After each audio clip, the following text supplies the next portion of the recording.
Welcome back to Chasing Tails, everybody. As we sit right now, hunting season is on the brink. Depending on where you're at, we could be within a matter of weeks or days of deer season. South Florida's already kicked off, and we are here to talk whitetails today. My name is Walt, and I am joined by my co-host Chase. And today we've got a fun episode that we haven't done something like this before. It's a little creative, and it stems from the fact that deer season is right around the corner. And one of the popular topics, you kind of get this itch late summer to really get out there. You start thinking about non-resident hunting.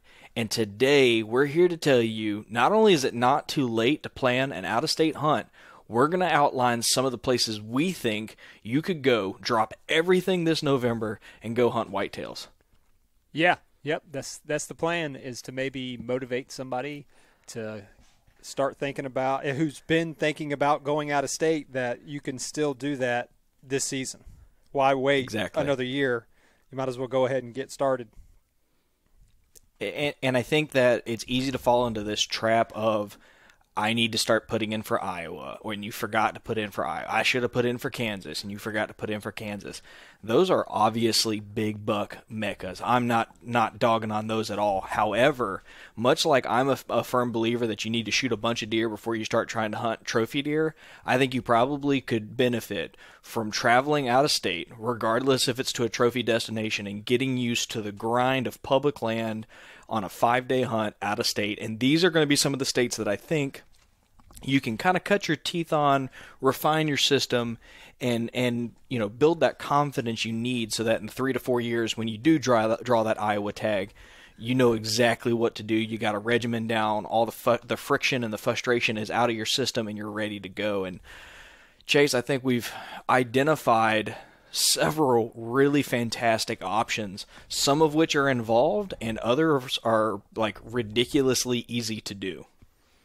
Yeah, we set out kind of on a mission to try to find some states that would not necessarily be such a burden on the pocketbook, proximity, size of deer. We looked at a bunch of different factors and that you could get over-the-counter tags. So we looked at a lot of different variables to try to figure out, and we know people that go out of state every year, and they're successful in the states that we're going to talk about.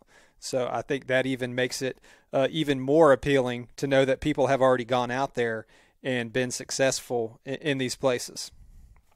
Yeah, absolutely. So let's kind of frame this discussion for everybody, how we went about creating this dialogue, how we ended up picking these states. The number one thing that you kind of touched on that was important to you is the fact that you can drop anything and everything that's going on this hunting season and get out there. So we're only going to be talking about places that you can hunt guaranteed. So places like Iowa, where Chase, you were talking about how it's a leftover situation.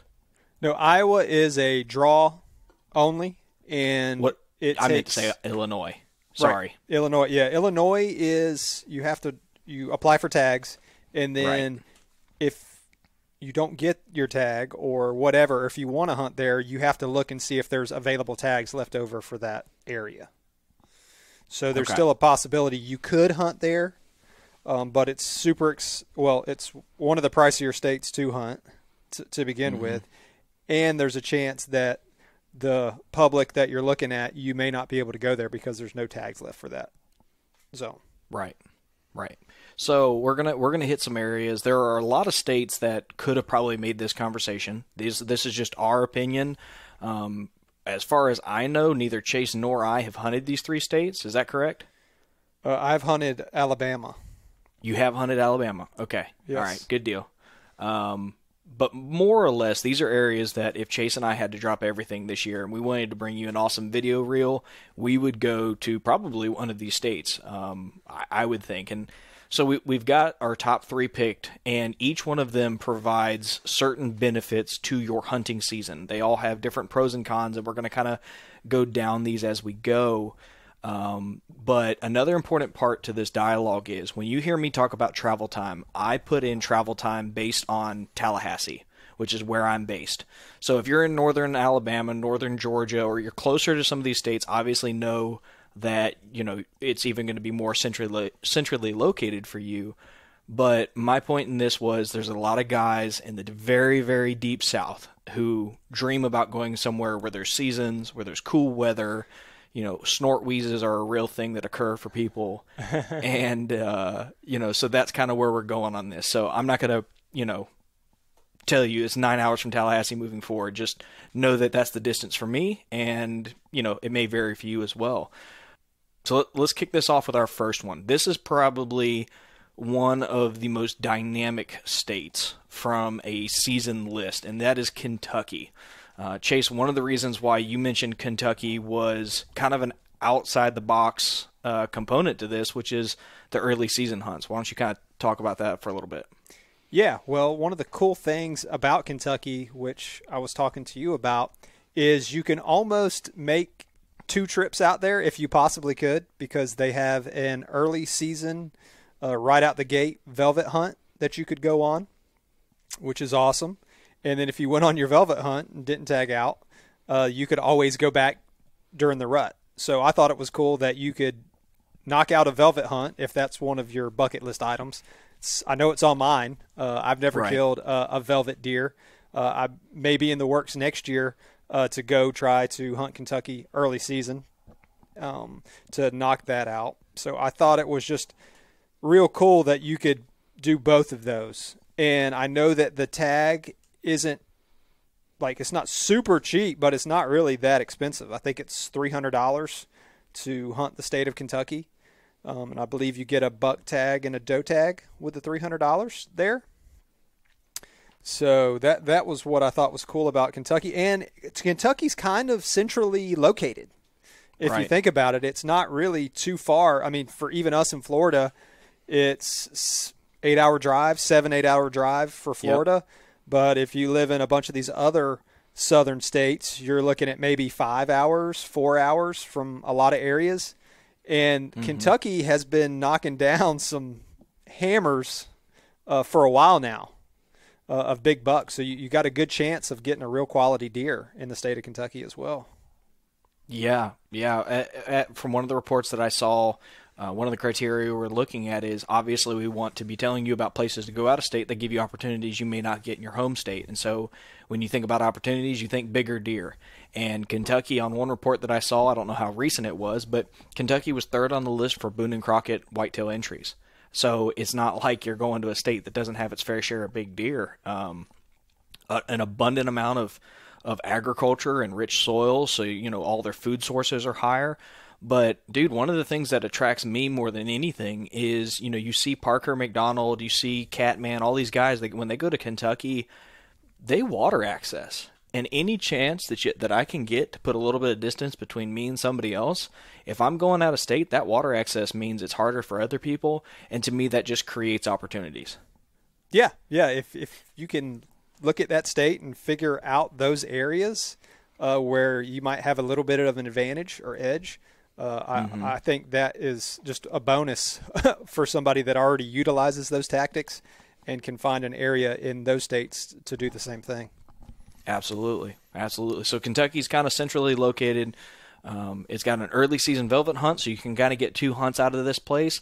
But then you also have your really traditional November rut that I think will interest a lot of people, because that's kind of when you think about November, when you think about that first and second week, you kind of really start jonesing about things. Kentucky gives you both that perfect Midwest hunt that you're kind of looking for, but if you're looking to add something to your season, and if you've already got that November rut where you're hunting, you can obviously do that early season hunt and kick your season off even sooner at a unique opportunity. So Kentucky is the first on the list. I'm not saying first as in our number 1, but it's in our top 3. Right, and let's not forget that Kentucky has a gun season that's right around the rut. Great point. So if you're not a bow hunter and you're listening to this, if you want to get up for some rut action with a gun in another state, then Kentucky's one of those states where I believe their rut is right around the same time as their general gun season up there. Excellent point. Because not a whole lot of states are like that. Yeah. at least in your Midwest areas. Yeah. Very, very few of the Midwest states Yeah. have a gun season that like coincide with the rut, Right. and Kentucky is one of those states. For sure. Any other thoughts for Kentucky, or are you good to move on? No, like I said, I just think it's a cool state. It's central, like we mentioned, it's centrally located. The price tag isn't horrible. It's $300 to go there, Right. and if you want a velvet buck, that may be your chance to knock that off the old bucket list, is to go up there and get started earlier than most of the country pursuing whitetails.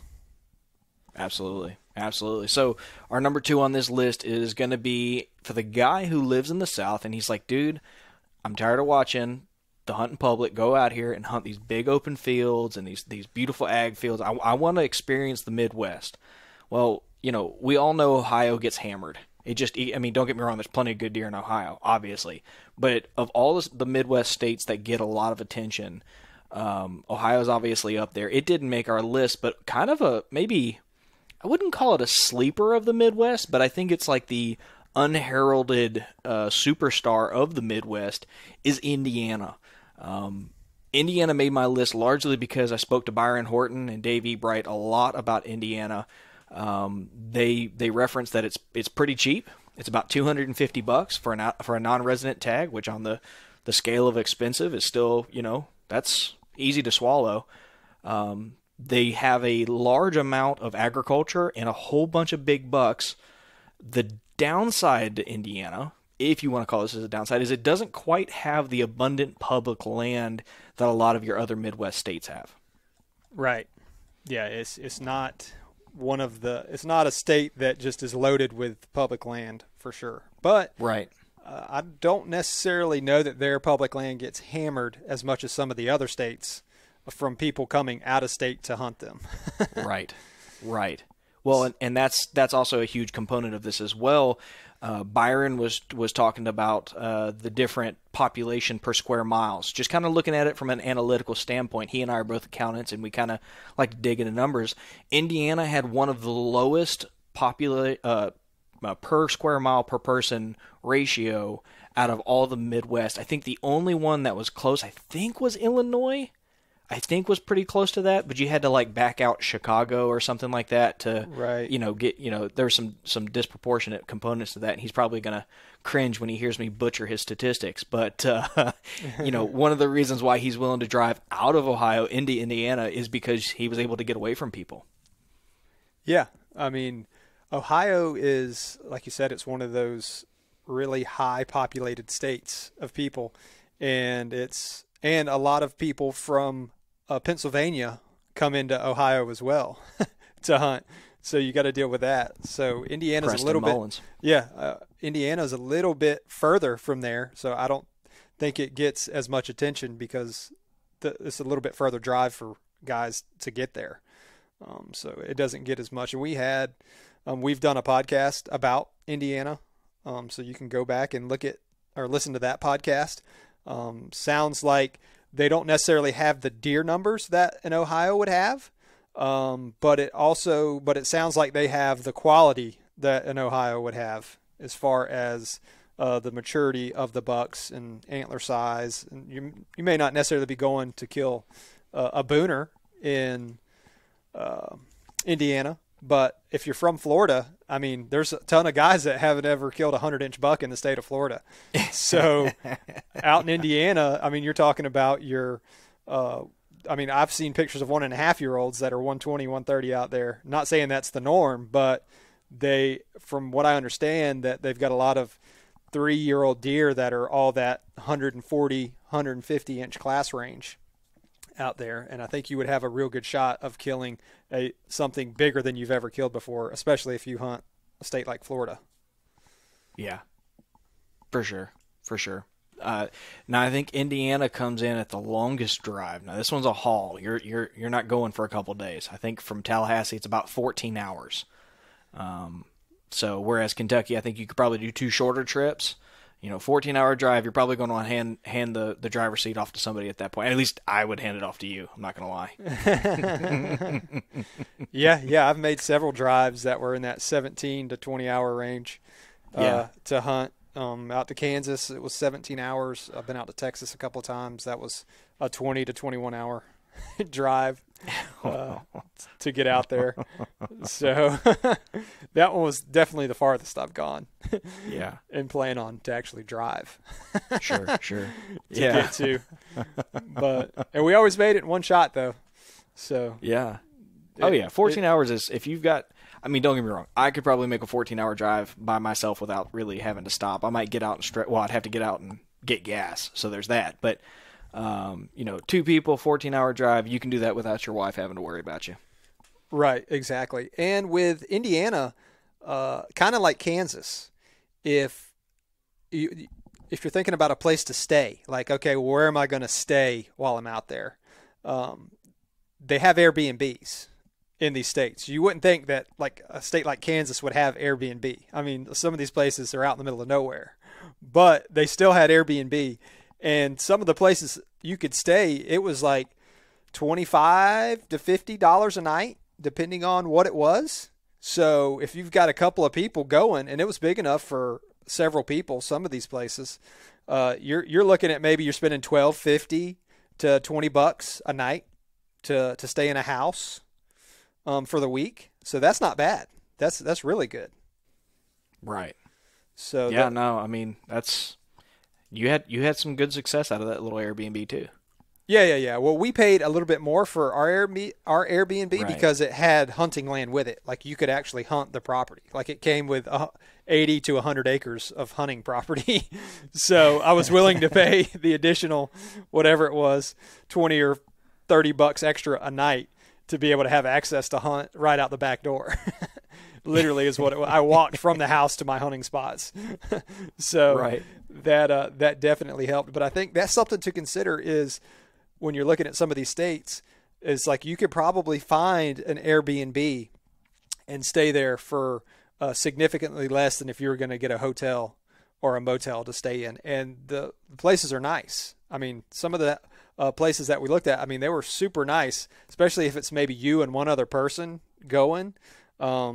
Super nice houses, and I'm talking whatever, $40-$50 a night. So you're looking at $25 a piece to stay there. And so maybe $125 over the 5 or 6 days that you're going to be there.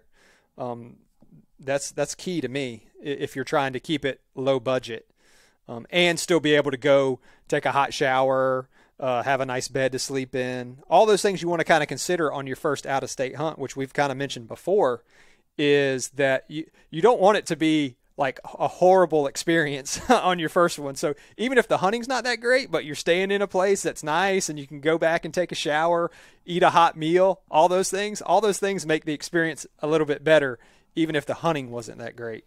But if you go to a place where the hunting's so-so, and then you're camping, or you're not taking showers, but every 2 or 3 days, I mean, all that kind of adds up to the grind. You're like, man, I'm not going back there. It wasn't a fun experience.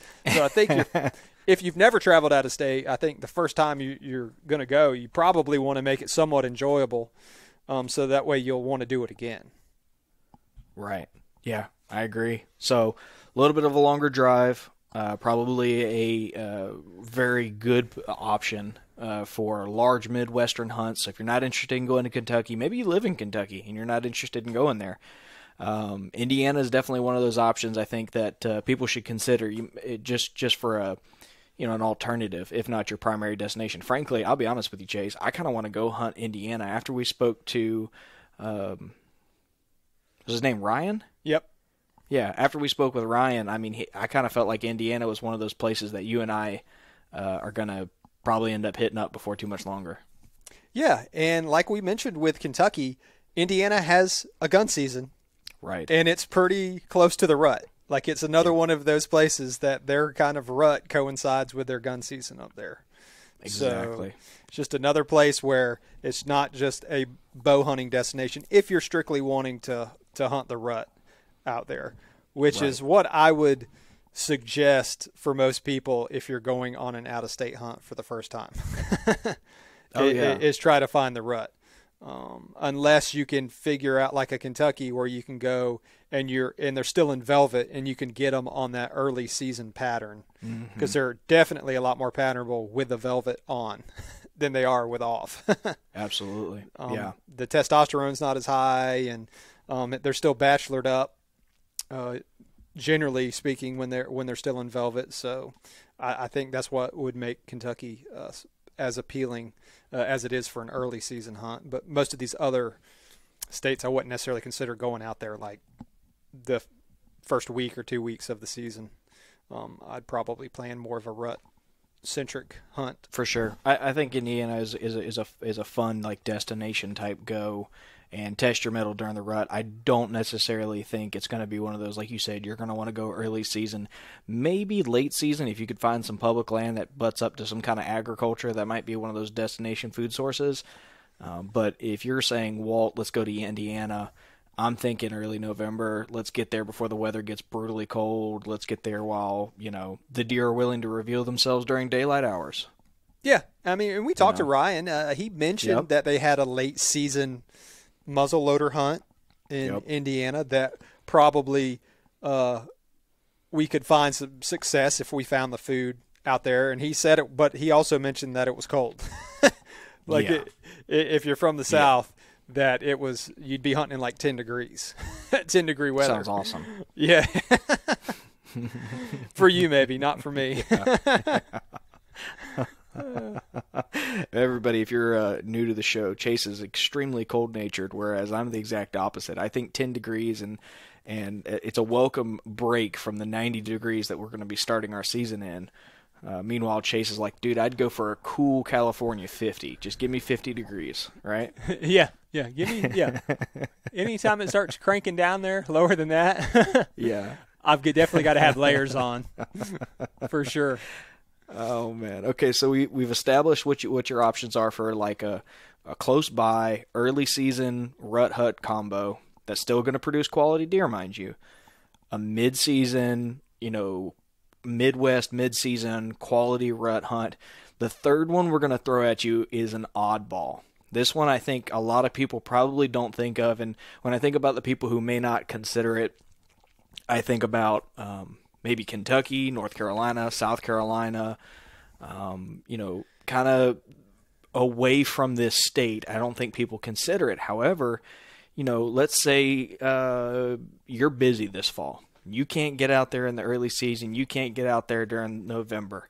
But late January, early February, you know what? Your wife is giving you carte blanche. Take yourself a week off and go hunting. What we have come up with is an opportunity to extend the length of your season with a rut hunt in Alabama. Yeah.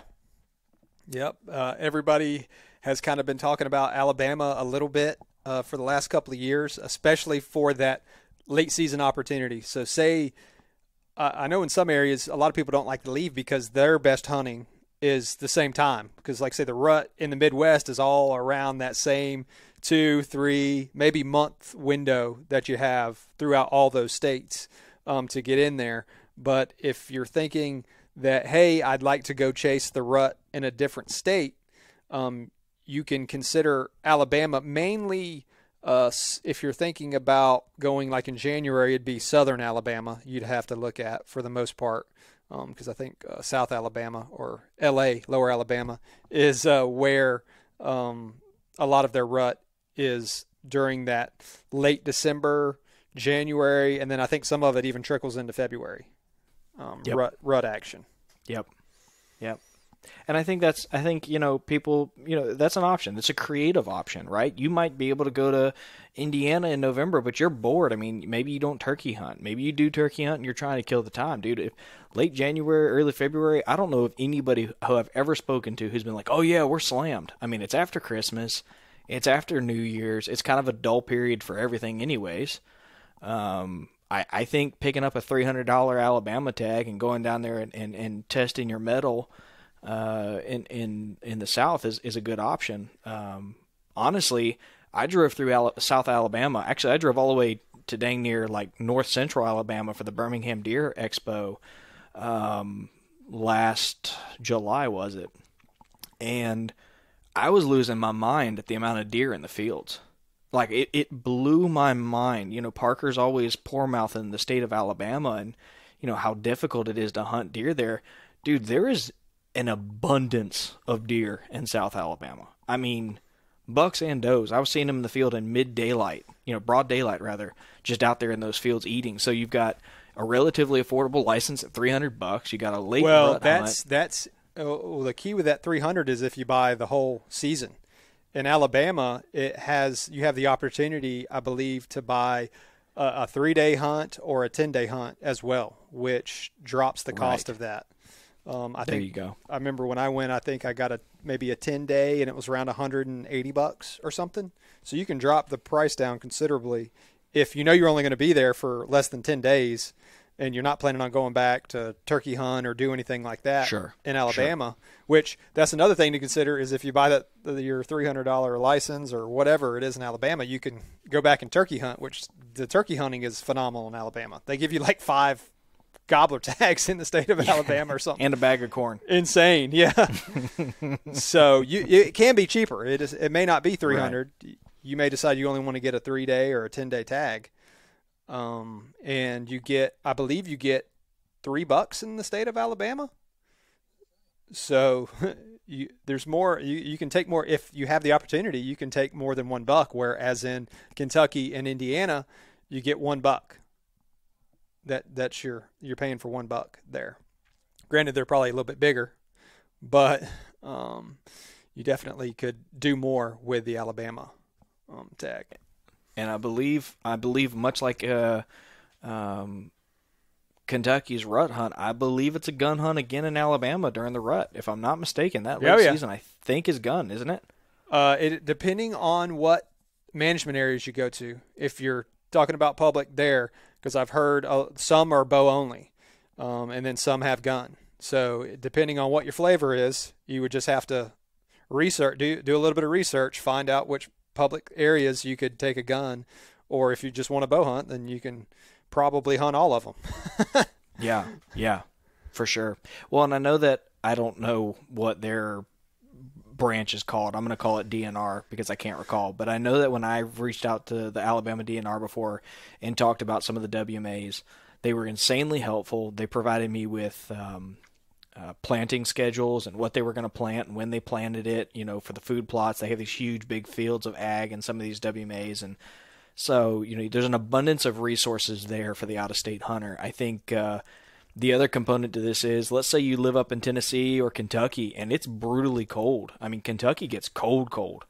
And, if you want a break from cold weather, you can drive to South Alabama, which is going to be very, very mild weather, comparatively speaking, and extend your hunting season. You're not going to be freezing your butt off. And I mean, we've all watched those videos, man, where, basically it's Chase up there and he's in one of those plastic blinds and he's got 4 heaters going and they're still shaking shaking so hard their teeth are rattling. It's like, you can get away from that and come down to the South. So, right. And like I said, Alabama does have a ton of deer. I mean, I was looking up from last year, their estimated deer population was 1.6 million deer in the state.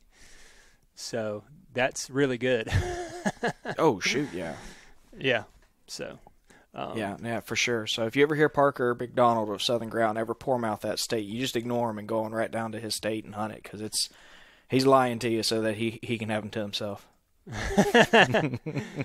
Yeah, and I mean, we all know Parker uses a kayak. I mean, everywhere he hunts, for the most part, has water access. So if you're into the water access game, you could probably find a lot of areas in Alabama to use the kayak as well.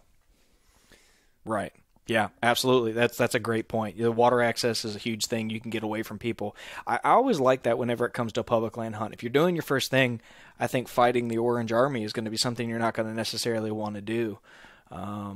So I think that's a big one. Now, Chase, I wanted to keep this to 3 states, and you had a hard time accepting that. And you wanted to mention a couple sleeper states. So this segment is going to be our sleeper segment, and this is for you, buddy. You had a couple really good picks that maybe just didn't quite make the cut, but they're pretty impressive. So why don't you take the first one? Yeah, I figured, I was like, well, 3 states is good, but there are other states out there that offer kind of the same opportunities as some of the states that we mentioned. So I figured that we might as well at least mention them. It's not like we have to go in great detail about them. But one of the first states that I was doing some research and has gotten a little bit more attention as of late than it used to is the state of Oklahoma. Oklahoma has about 3 million acres or a little bit more of public land there. I believe the tag is somewhere around that $300 range to hunt Oklahoma for an out-of-state resident, and you get 6 deer tags. So 2 of those can be bucks. Unreal.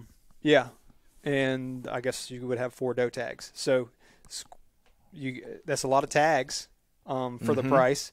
And it's not as centrally located as some of the other ones, so it just depends on where you're at, where you live listening to this podcast. I mean, we've got a lot of southern listeners, but we also have quite a few that are out in the Midwest as well. So Oklahoma would probably be one of those states that I would consider. Their rut is kind of around the same time as a lot of the Midwest. So I think it should just be and they've been killing a bunch of big deer over the last, 5-10 years here. They've been getting a lot more attention. And I think there was some guy that we mentioned that last year that killed like a giant typical 8x8 16-point buck in the state of Oklahoma or something like that scored in the 190s or something crazy. So they've got some big bucks in Oklahoma. And you don't hear it mentioned a lot of people traveling out there. I've got some buddies from work. I know they knew someone that lived out in Oklahoma, so they would go hunt it. And they said there was plenty of your 125 to 130 inch bucks running around out there. Dang, I'm right. Mm-hmm. And yeah. I believe they have gun seasons as well. In Oklahoma. I'm not exactly clear on when they coincide with the rut. And they have some public that you can gun hunt and some that you can't. Some that are strictly bow and like some of these other states that we mentioned. So you'd have to just kind of find those areas. Some are quota and some aren't. Some are you can just walk on.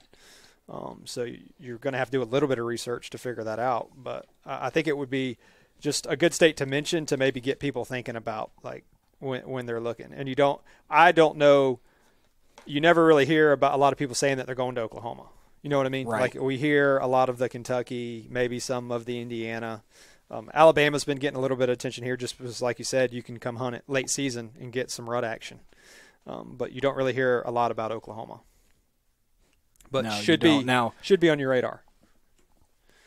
Yeah, and I think this next one is the one that if I had to pick one to have like a meteoric rise to the top of conversation, I think this next one is going to be one that really is going to be an impressive state in the next couple of years. I really can see.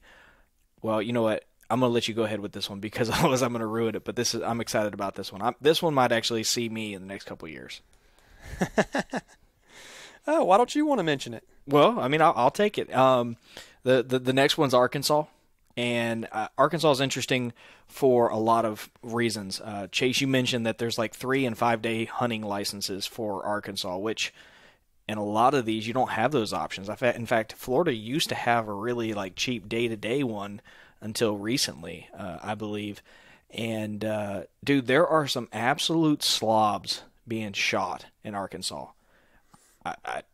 The Southern Outdoorsmen and Southern Ground have had some guys that have come on that have just absolutely made a name for themselves in a state that no one knows about on public land, killing big deer. Abundant public land, cheap tickets. Again, I think it's a little out of the way and maybe, out of the direction of other big buck stakes. And as a result, it kind of doesn't get the attention it should.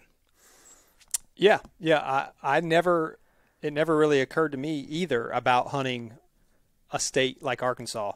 Didn't really hear it a lot, but like you said here lately, from listening to other podcasts and things like that, Arkansas keeps kind of coming up. And like I said, they kill some real quality deer. They have a gun season in Arkansas as well. And I think that certain parts of the state, their rut's like in December. So it's just another one of those states where, okay, you might have done your rut hunt in your state, but now you could go rut hunt another state as well, like in Arkansas or in Alabama. So I think some of these states kind of should get some attention just because you don't have to be there during your prime time, like your November time frame. You can go in a December or January and get the rut action that a lot of people like to see when they go on these out-of-state hunts. That's it. Now, when Chase and I were talking about this episode, one of the things we said was, Chase and I haven't done a whole lot of these states, so maybe we're off base. Maybe there's another option out there that for someone who travels out of state, maybe they just have a different perspective. So what we've done is we've got a surprise guest to finish this out. Now, if you know me, I'm a huge Georgia Bulldog fan. I'm a huge college football fan. And basically, I'm recreating college game day, since as it stands right now, it looks like we may not have college game day this fall. I'm going to live vicariously through this podcast. We're going to call a celebrity guest picker who doesn't know any of the states that we've mentioned, and we're going to ask him what state he recommends for somebody to go out of state at a whim, and let's see if it matches up with what we've got. What do you think? Yeah, I think that's a great idea. Get somebody on who's maybe been to some of these states and pick their brain and be like, hey, you've done this. You've made these plans before. So tell us maybe why you picked these areas and have you had success in these areas? That's it. All right, well, let's go ahead and get them on the line.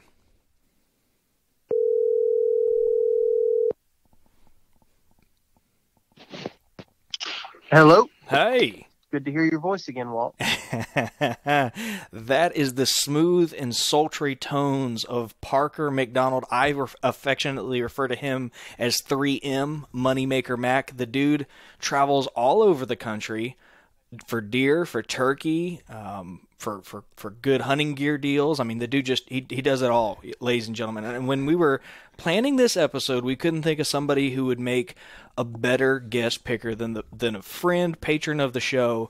So, Parker, just for clarification, you don't know what states we've mentioned up until now. No idea. No idea.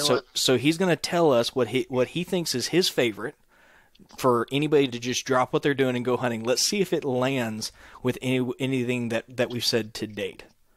Okay, we're talking for deer? Yep. For deer only. If a guy has 1 week to hunt, and all they have is that 1 week to hunt, I'm going to say a state like Kentucky is going to be your best bet. and here's why. For me, it would be between Tennessee and Kentucky. And they both have different scenarios, right? So for me, I live in North Alabama. Tennessee is just a hour drive for me to get across the state line and have the opportunity to hunt a state that is very much like superior to most of the states in the South for both deer and turkeys. When I scout places in Tennessee, I feel like I'm in Kentucky. Like I feel like I'm in a completely different region, just because of the sheer amount of deer sign and opportunity that's there. But if you've only got a week, the other thing about it is you get 2 buck tags in Tennessee, whereas in Kentucky you only get 1. But if you've got a week to make something happen and that's it, I think Kentucky is your best bet to go and fill that 1 buck tag. No matter what part of the season you're there at, honestly, there's so much public land opportunity there, and there's a lot of deer, and there's a lot of quality deer too. So I have limited experience there. I've killed 1 small buck in Kentucky, but I have seen more mature bucks in Kentucky than in the, I guess altogether probably. Let's say I've been there for 20 days in my life. I've hunted Kentucky. Most of those were early season days, and I've seen more mature bucks in that 20 days than I'll see in 5 years probably in Alabama. I mean, there's just really good deer in Kentucky, and I think the 1 buck tag, the one buck bag limit is huge when it comes to that. People kill their buck and then they're done. They're done hunting in that state unless they get a bonus. Some of the bases there that you can get a bonus buck tag and stuff like that. But that would be my answer. A close second would be Tennessee, and then probably Georgia after that. I've hunted all three of those states, and as far as a guy going in with maybe no experience other than scouting on Onyx or Google Earth or whatever, those three states are all pretty solid options. I don't think somebody would be disappointed by going to any of those three. Right on, man. That's funny. So Kentucky was the first one we talked about today, and we hit it for two reasons. One, that early season velvet hunt. So if you're trying to plan an out-of-state hunt, you're probably trying to add something to your season. And since it's relatively centrally located, we made the case that you might be able to make two trips like you do every year. Well, we'll be doing this year, and they're number 3 in the country right now for total Boone and Crockett bucks submitted. So, I mean, there's no shortage of deer in Kentucky. And the other thing that makes that decision really hard for me is the price point of the tag. So, if you get a Tennessee tag, you're looking at about like almost $300 exactly. And that gets you, if you buy it like right before turkey season, your tag will go from February to February. So your license, and you can hunt deer and turkey for that price. In Kentucky, you don't get that. I think you have to buy your big game license, then you buy your deer tag, and if you want to turkey hunt it, you have to buy your turkey tag, and it's well over $300. I want to say last year I paid $360 for it. So your price point is a little more expensive. You get a better quality deer, but you also get less deer. So that's something to think about. A lot of guys, I think somebody from the deep South would go into a state like Tennessee or Kentucky and be blown away at the amount of wildlife that they're going to find there, for sure.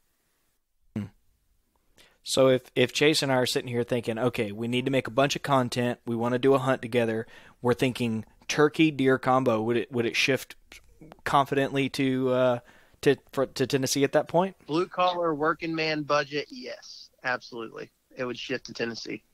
Awesome, man. Chase, what you think, buddy?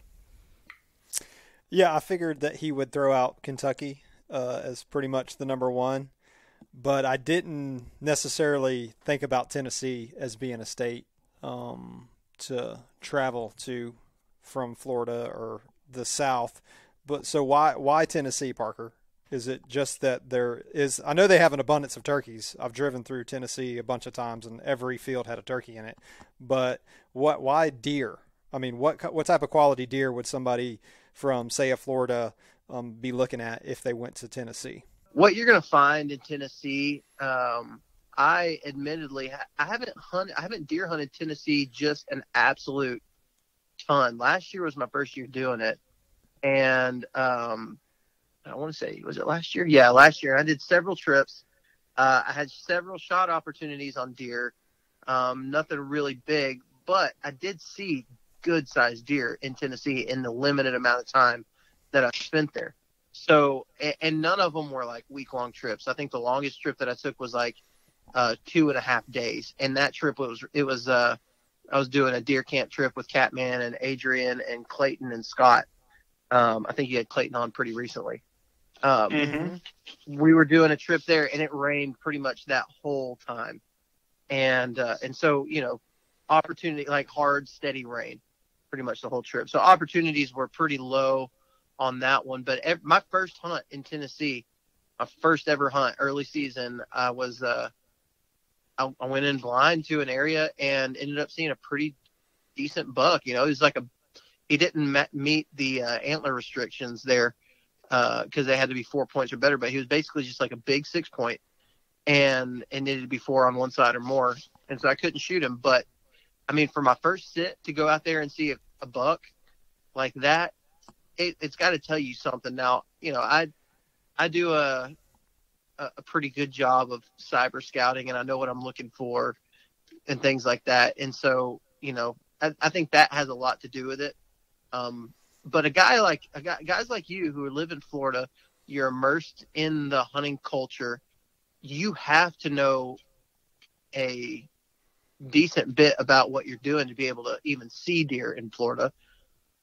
You go to these states like this that actually have deer in places where they're supposed to be at, and it'll change the game for you. Like you don't realize how much you actually know about deer hunting until you go to a state that has a decent deer population. You're like, all of a sudden, like, oh, that's what they mean when they talk about funnels, or that's what they mean when they talk about finding a buck bed, or, hunting a transition line. I've hunted Florida. I've hunted parts of Alabama where the deer population just wasn't good. But you apply those same tactics in places like Tennessee or Kentucky, and all of a sudden you start to understand that you're not hunting wrong. You're just hunting places with low deer numbers. And so you go to either one of these states, man, and I think you would be very pleasantly surprised to find that there's good deer in both of them. Right. Is there a good amount of public land in Tennessee? There is. I was actually having this conversation today, which Adam Cruz, who's our buddy, he hates that. I told him that y'all were going to call me and ask me about what state, and he was like, "Don't you freaking say Tennessee, man." And I was like, "Man, I got to mention Tennessee though." But he's like, "Man, I don't know about the opportunities." I was like, "Man, I mean, you could literally be at almost any place in Tennessee and you're within, less than an hour's drive of public lands." And the cool thing about a lot of the public pieces there in Tennessee is that it follows the statewide seasons. So just for an example, here in Alabama, most of our WMAs, if you want to hunt with a rifle, you have to hunt certain weekends. They'll have like 3 or 4 different weekends out of the season, maybe less than that you can actually come in and hunt with a rifle. You can hunt you can hunt with a bow season long, but with a rifle, you have to hunt those gun hunt weekends, and they just get pounded during that time. In Tennessee, a lot of the land, you can watch Catman. Yep. Any of his videos during rifle season, he's hunting public land the majority of the time, and he's using a rifle because you're allowed to on a lot of their places. Now, Kentucky is going to be a little bit different. They have quite a few of the WMAs are on draw hunts, and you can hunt them up until, I want to say, like October, like mid-October maybe, and with a bow, and then they close off for their quota hunts, and they open back up in December. So, really look at that. Most people, if they're planning an out-of-state hunt, they're either going to want to do a velvet hunt or a rut hunt. And, Kentucky, you got to be a little more picky about where you want to go if you want to try to hunt the rut. And I don't know.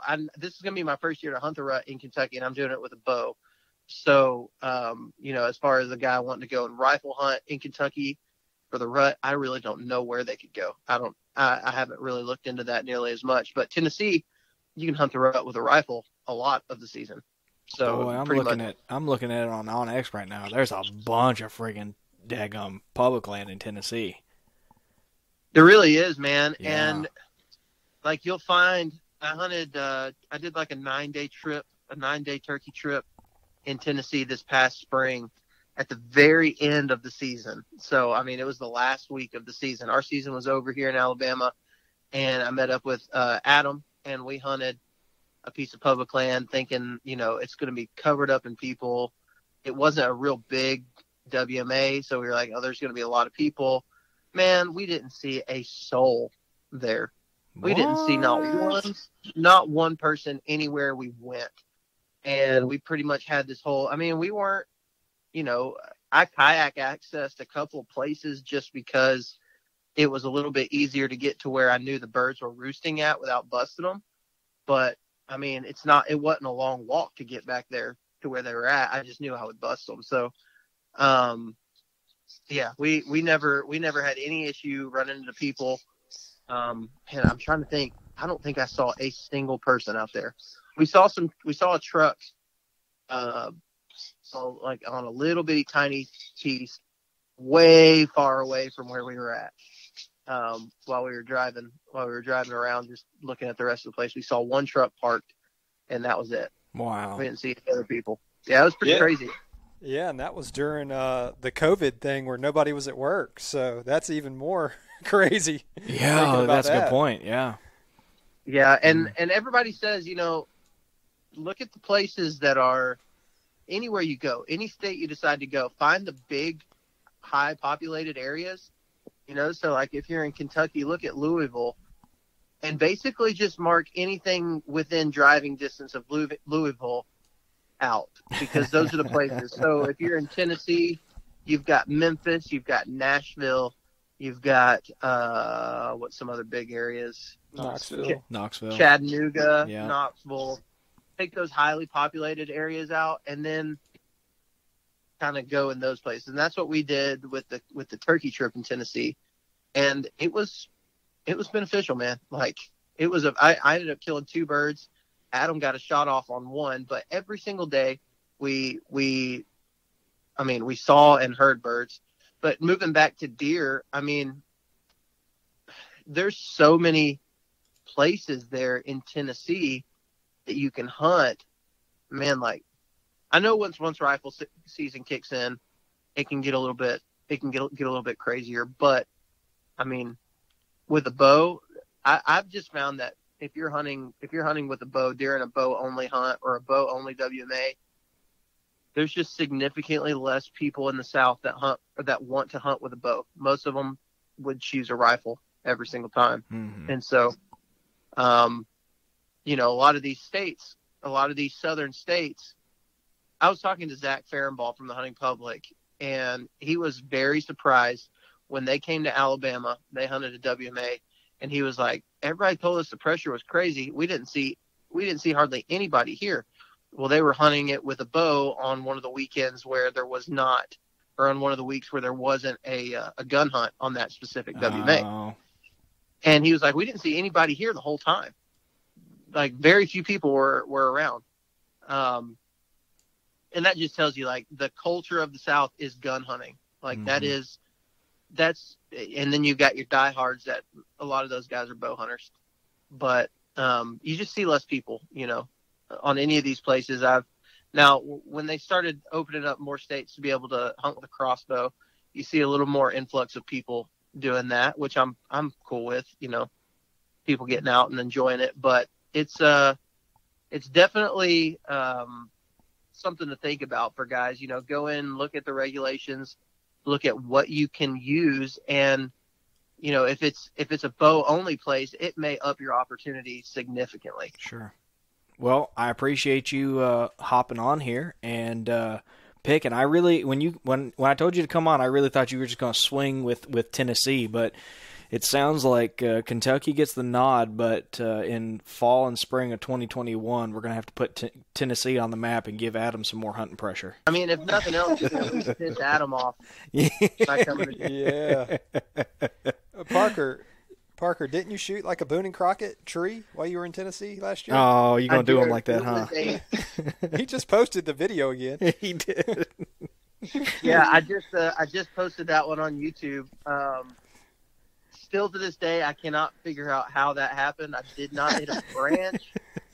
It just flew wonky. I don't know what happened, but it wasn't even close, man. Like it wasn't even close to that year. I just had to laugh about it because it was like I don't know what just happened, but that deer's gonna live. Tree never lived to see the next day, but yeah, I'm interested to go back because that thing penetrated hard. Like it center punched that tree. Oh man, that was good. Way to go, Chase. Yeah, Tennessee does a good job managing their white oaks, and there's a really good opportunity. Their bag limit is pretty liberal. So if nothing else, a guy can go and get a good hard mast to put his hands on. All right, before this gets out of hand, guys, We appreciate you tuning in. I hope this is energized you to go out there and chase some. Oh God, that last comment got me, Parker.